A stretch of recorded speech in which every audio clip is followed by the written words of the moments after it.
ধলাইয়ে বিজয়া সম্মেলন উদযাপন বিজেপির। ধলাই সমজেলার মুক্ত মঞ্চে বিজেপির এক বিজয় সম্মেলন অনুষ্ঠিত হয়।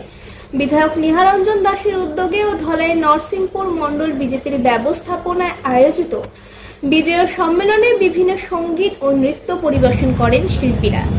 শনিবার ভারত মাতার প্রতিকৃতি ও কণ্ঠশিল্পী জুবিন গর্গের প্রতি শ্রদ্ধাঞ্জলি নিবেদন করেন অতিথিরা। এদিন বিজয় সম্মেলনে বক্তব্য রাখেন জেলা বিজেপির সভাপতি রূপম সাহা, বিধায়ক নিহারঞ্জন দাস ও মণ্ডল সভাপতি সঞ্জয় কৌরি প্রমুখ।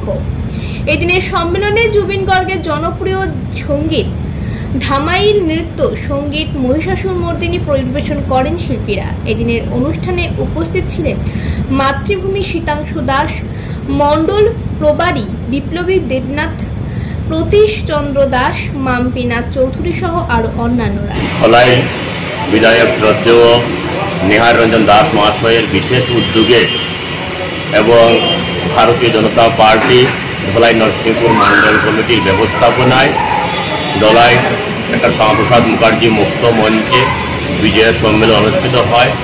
উক্ত সম্মেলনে আজকের এই অনুষ্ঠানে আমাদের ভারতীয় জনতা পার্টির জেলা সভাপতি রূপম সাহা মহাশয়, আমাদের বিধায়ক নিহারঞ্জন দাস মহাশয় সহ দলের বিভিন্ন নেতৃস্থানীয় ব্যক্তিরা উপস্থিত ছিলেন। আজকের এই অনুষ্ঠান এক ব্যতিক্রমী অনুষ্ঠান অনুষ্ঠিত হয়েছে। এখানে বিভিন্ন ধরনের নৃত্য, গান এবং মহিষাসুর মর্দিনী যে প্রদর্শনী একটা প্রদর্শন করা হয়েছে। তৎসঙ্গে আসামের যে স্বনামধন্য কণ্ঠশিল্পী জুবিন গর্গ কিছুদিন আগে প্রয়াত হয়েছেন, ওনার উদ্দেশ্য শ্রদ্ধাঞ্জলি জ্ঞাপন করা হয়েছে। ওনার উদ্দেশ্যে বিভিন্ন ধরনের ওনার গান এখানে গাওয়া হয়েছে। আজকের এই অনুষ্ঠান সত্যিকার অর্থে একটা ব্যতিক্রমী অনুষ্ঠান ছিল।